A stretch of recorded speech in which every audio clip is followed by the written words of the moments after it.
Okay, so in the last video we sewed the head to the snout and we gave it its shape.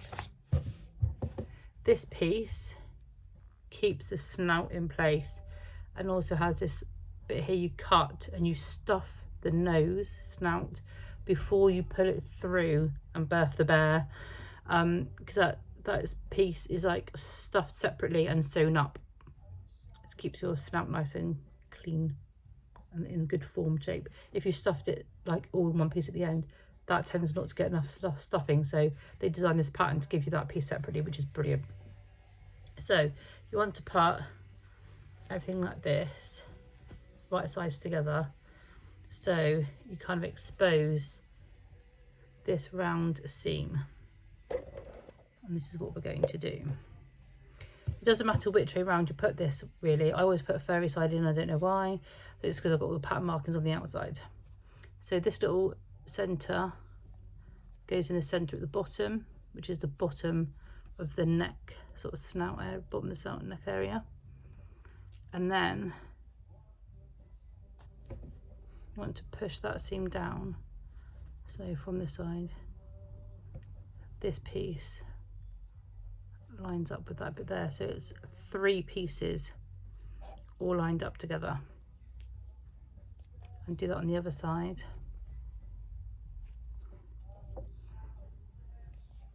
So now you're left with this curve to put in place.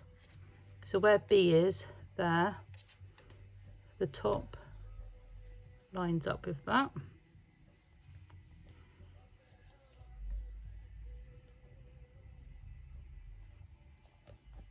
Remember, you're keeping this piece down and out the way. So now, as you can see, you need to just line up the circle bit. And it is shaped here, so make sure you follow that shape.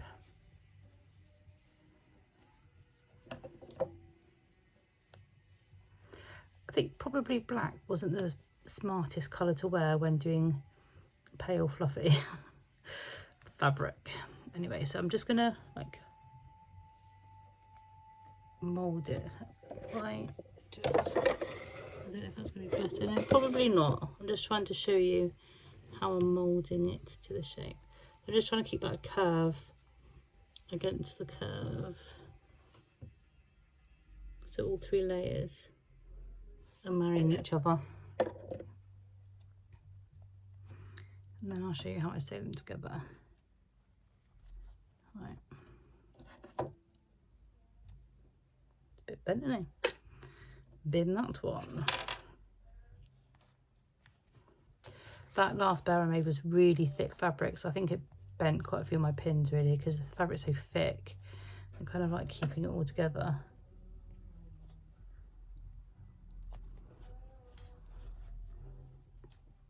That's the thing with memory making, you can't really kind of dictate the fabrics you're going to work with. So the key thing about this seam is you want to keep your original seam where you sew the snout to the head consistent. This is the extra piece. So I don't sew it that side up because I want to keep within the seam of the original seam. That's where your shape's coming from for the shape of the face. So as long as your stitching line is next to the original one and doesn't go over it, you're not going to change the shape of that seam. So you want to make sure this 3rd layer is sewn on, but like on this side of that seam. Then you won't change the shape of the snout that you've already done.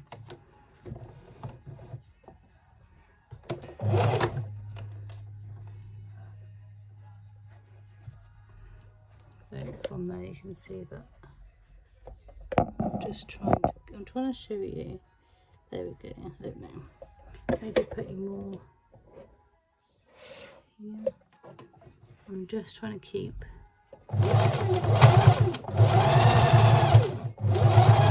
the thick layers, does it? Just keeping all this stuff out of the way and just following. I think my thread's caught up. Yeah, it is. Let's free it up a minute. Nothing ever goes smoothly, does it? Yeah, it chewed up a little bit. Get it back in under. Right.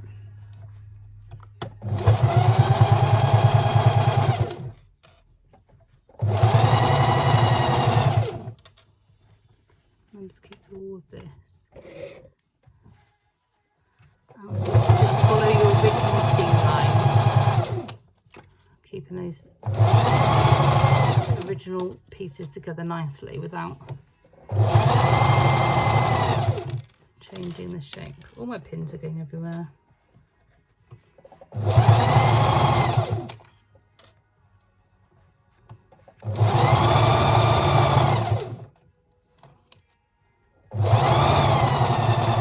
There we go.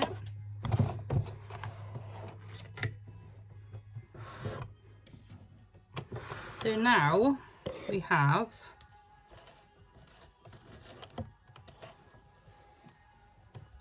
the back sewn in place. So when you turn it out the right way,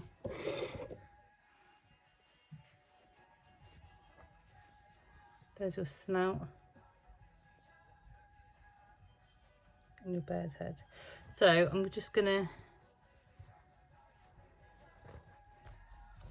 as per the instructions,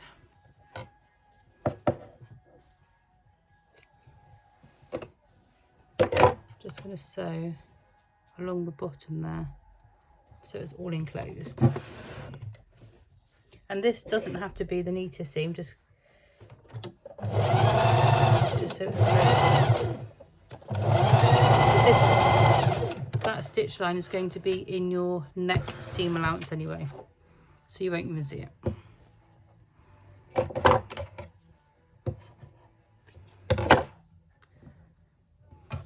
It's so fluffy. Right, that's that bit done. Someone's at my door. I'll do that for you in a minute.